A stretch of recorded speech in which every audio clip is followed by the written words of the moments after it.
ದೀರ್ಘ ಸುಮಂಗಲಿ ಭವ. ನೋಡು ತಾಯಿ, ನನ್ನ ಆಶೀರ್ವಾದ ಫಲಸಲ್ಲ.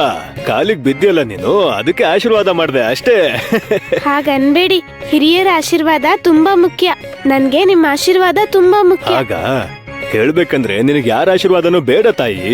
ಈಗ ನಿನಗೆ ಬೇಕಾಗಿರೋದು ಮದ್ವೆಗೆ ನಿಮ್ ಮನೆಯವರು ಹಾಕಿರೋ ಚಿನ್ನದ ಒಡವೆಗಳು. ಏನಂತೀಯ? ಹೌದು, ನಮ್ಮಪ್ಪ ಮಾಡಿಸ್ತಾರೆ. ಅದು ಸರಿ, ಆದ್ರೆ ಸಕ್ಕು, ಮದ್ವೆಗೆ ನಿಮ್ಮಪ್ಪ ನಿನಗೋಸ್ಕರ ಮಾಡಿಸಿದ ಚಿನ್ನದ ಒಡವೆಗಳನ್ನ ನಿಮ್ ತವ್ರ ಮನೆಯವರು ಎಲ್ಲಿ ಬಚ್ಚಿಟ್ಟಿದ್ದಾರೆ? ಖಂಡಿತ ನಿನಗ್ ಗೊತ್ತೇ ಇರುತ್ತೆ. ನೀನು ಒಂದ್ ಕೆಲ್ಸ ಮಾಡು ಸಕ್ಕು, ನಿಮ್ ಮನೆಗೆ ಹೋಗಿ ಆ ಒಡವೆಗಳನ್ನ ತಂದು ಯಾರ ಕಣ್ಣಿಗೂ ಬೀಳ್ದ ಹಾಗೆ ನನ್ನ ಕೈ ಕೊಡು. ನಾನು ಭರ್ಜರಿಯಾಗಿ ಪಗಡೆ ಆಟ ಆಡಿ ನಿನ್ನ ಬಂಗಾರದ ಒಡವೆಗಳನ್ನ ದುಪ್ಪಟ್ಟು ಮಾಡಿ ನಿನಗೆ ವಾಪಸ್ ಕೊಡ್ತೀನಿ. ಅಯ್ಯೋ ಇಲ್ಲ, ನಮಗ್ ನಿಜವಾಗ್ಲೂ ಗೊತ್ತಿಲ್ಲ ಚಿನ್ನದ ಒಡವೆಗಳು ಎಲ್ಲಿದಾವೆ ಅಂತ. ಏನ್ ನಡೀತಿದೆ ಇಲ್ಲಿ?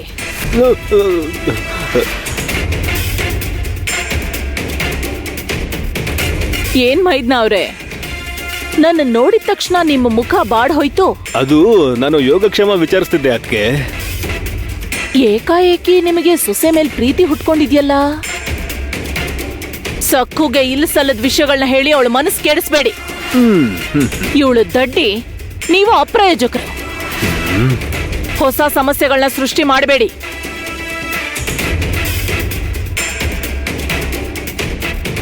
ಅವ್ರು ನಿನ್ಗೇನ್ ಹೇಳಿದ್ರು ಅಂತ ನಾನ್ ನಿನ್ನನ್ ಕೇಳಲ್ಲ. ಯಾಕಂದ್ರೆ ನೀನ್ ಸುಳ್ಳೇ ಹೇಳ್ತೀಯ. ನಿಜ ಹೇಳೋದು ನಿಮ್ಮ ವಂಶದ ಚರಿತ್ರೆಲೇ ಇಲ್ಲ ಅಲ್ವಾ? ಅತ್ತೆ, ಬೇಡ, ನನ್ನ ನಂಬ್ಸೋಕ್ ನೋಡ್ಬೇಡ ನೀನು. ನದಿ ಹತ್ರ ಯಾರು ಹೋಗ್ತಾರೆ ಕೇಳ್ಬೇಕು ಅಂತ ಅನ್ಸ್ಲಿಲ್ಲ ಅಲ್ವಾ? ಶಿಕ್ಷೆ ಆಯ್ತು ಅಂತ ಪಾದುಕೆಗಳನ್ನ ಪೂಜೆ ಮಾಡೋದ್ ಬಿಟ್ಬಿಡ್ತೀಯಾ? ನದಿ ಹತ್ರ ಹೋಗಿ ನೀರ್ ತಗೊಂಡ್ ಬಾ.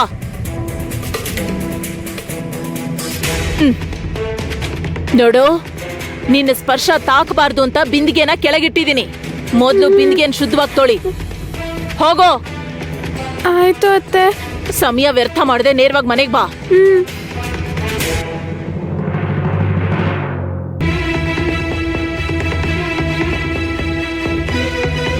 ಇವಳಿಗೆ ಎಷ್ಟು ಬೈದ್ರು ಅಷ್ಟೇ, ಎಷ್ಟು ಹೊಡೆದ್ರು ಅಷ್ಟೇ, ಗೂಳಿ ಹಾಗೆ ತಲೆ ಆಡಿಸ್ತಾಳೆ.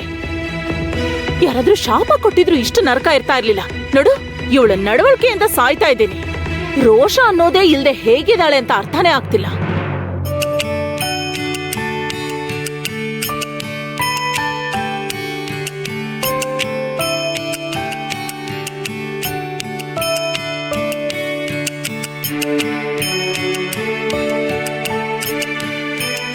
ದುರ್ಗಮ್ಮ ತಾಯಿ,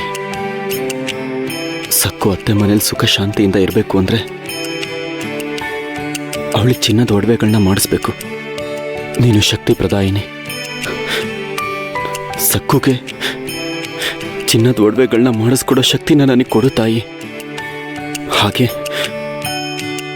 ಮದ್ವೆಗೆ ಹಾಕ್ಸ್ಕೊಟ್ಟಿರೋ ಚಿನ್ನದ ಒಡವೆಗಳು ಏನಾದ್ವು ಅಂತ ಗೊತ್ತಾಗೋ ಹಾಗೆ ಮಾಡು.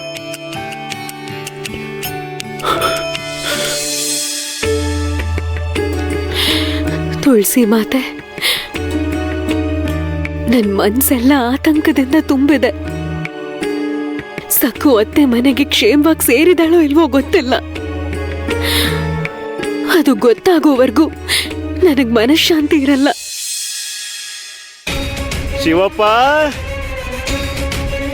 ಓ ಶಿವಪ್ಪ, ಬಂದ್ಬಿಟ್ಟ ಗಾಯದ ಮೇಲೆ ಬರೆ ಎಳೆಯೋದಕ್ಕೆ. ನಾವ್ ದುಃಖದಲ್ಲಿದ್ರೆ ಹಬ್ಬ ಆಚರಿಸ್ತಾನೆ. ನಮ್ಮನ್ನ ಅವಮಾನ ಮಾಡೋದಕ್ಕೆ ಇವಾಗ ಇವನಿಗೆ ಒಂದು ಹೊಸ ನೆಪ ಸಿಕ್ಕಿದ್ಯಲ್ಲ. ಮನೇಲಿದ್ದೀಯ ಶಿವಪ್ಪ? ವಿಶೋಭ,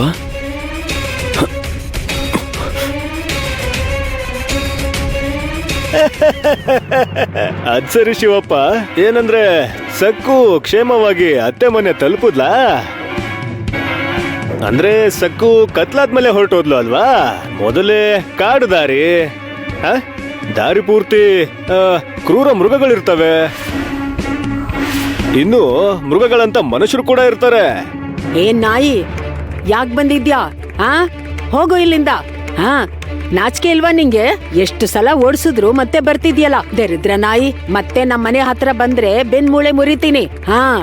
ಹೋಗು ಹೋಗೋ ಇಲ್ಲಿಂದ ಹೋಗೋ. ಕೆಲ್ಸಕ್ಕೆ ಬಂದಿರೋ ನಾಯಿಗಳು. ಅಯ್ಯೋ ಅಮ್ಮ, ಅಯ್ಯೋ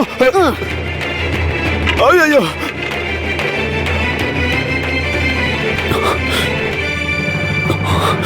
ಇನ್ನೊಂದ್ಸಲ ನಮ್ಮ ಮನೆ ಹತ್ರ ಬಂದ್ರೆ ನಿನ್ ಕತೆ ಮುಗಿಸ್ತೀನಿ. ಕಾಲ್ ಮುರಿದ್ ಹಾಕ್ತೀನಿ, ದೊಣ್ಣೆ ಮುರಿಯೋ ಹಾಗೆ ಹೊಡಿತೀನಿ. ಅಮ್ಮ ಸುಮ್ನಿರು, ಶಾಂತವಾಗಿರು. ಇದೆಲ್ಲ ನೋಡ್ತಿದ್ರೆ ಸಕ್ಕು ಬಗ್ಗೆ ತಿಳ್ಕೊಂಡ್ರೆ ಒಳ್ಳೇದು ಅಂತ ಅನಿಸ್ತಿದೆ. ಅಂದ್ರೆ ಅಂದ್ರೆ ಪಾಂಡುರಂಗ ನಮಗೇನಾದ್ರೂ ಮುನ್ಸೂಚನೆ ಕೊಡ್ತಿದ್ದಾನ? ಅವತ್ ಸತ್ಯಭಾಮ ಅವ್ರ ಮಾತುಗಳನ್ನ ಕೂಡ ನಾವು ಕಿವಿಗೆ ಹಾಕೊಳ್ಳಿಲ್ಲ. ಅದಕ್ಕೆ ಪಾಂಡುರಂಗ ಇವನನ್ನು ಕಳ್ಸಿರ್ಬೋದಾ? ಪಾಂಡುರಂಗ ನಮಗೆ ಏನ್ ಹೇಳ್ಬೇಕು ಅನ್ಕೊಂಡಿದ್ದಾನೆ? ಏನು ಅಂದ್ರೆ ನಾವಿನ್ನ ತಡ ಮಾಡಬಾರ್ದು. ಸಕ್ಕು ಅವರತ್ತೆ ಮನೆಗೆ ಹೋಗಿದ್ದಾಳೋ ಇಲ್ವೋ ಅಂತ ತಿಳ್ಕೋಬೇಕು. ಆ ವಿಷಯನ ನಾವು ಆದಷ್ಟು ಬೇಗ ಗೊತ್ತು ಮಾಡ್ಕೋಬೇಕು. ಸಕ್ಕು ಯಾವುದೇ ಆತರದ ನಿರ್ಧಾರನ ತಗೊಂಡಿರಲ್ಲ ಅಲ್ವಾ? ಇದನ್ನ ಖಚಿತಪಡಿಸ್ಕೋಬೇಕು ಅಂದ್ರೆ ಅವಳ ಅತ್ತೆ ಮನೆಗೆ ಹೋಗ್ಬೇಕು.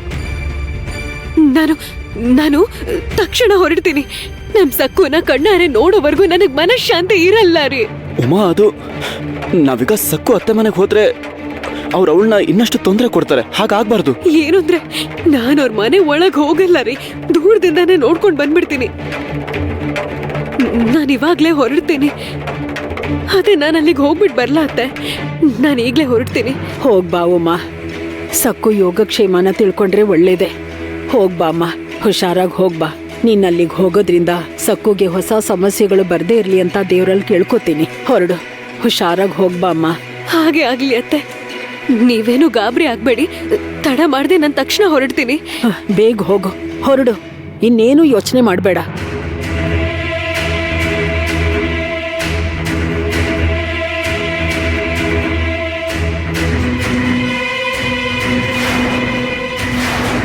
ಸಕ್ಕು ಎಲ್ಲಿಗೆ ಹೋದ್ಲು?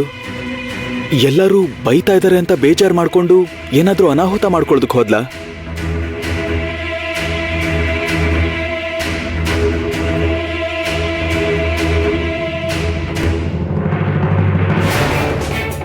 ಅವನ ಮೇಲೆ ಕೋಪ ಮಾಡ್ಕೊಂಡು ಬೈದ್ರೆ ಅವನು ಸಕ್ಕುಗಿನ್ನೂ ಹತ್ರ ಆಗ್ತಾನೆ. ಇದನ್ನ ನೆನ್ಪಿಟ್ಕೋ. ಸಕ್ಕುನ ಪ್ರಚೋದನೆ ಮಾಡ್ಬೇಕಾಗಿಲ್ಲ, ಅವಳೇ ಸ್ವತಃ ತಪ್ಪುಗಳನ್ನ ಮಾಡ್ತಾಳೆ. ಆದಷ್ಟು ಬೇಗ ಅವಳು ದಿಗು ಮನಸ್ಸಿಂದ ಹೊರಟೋಗ್ತಾಳೆ.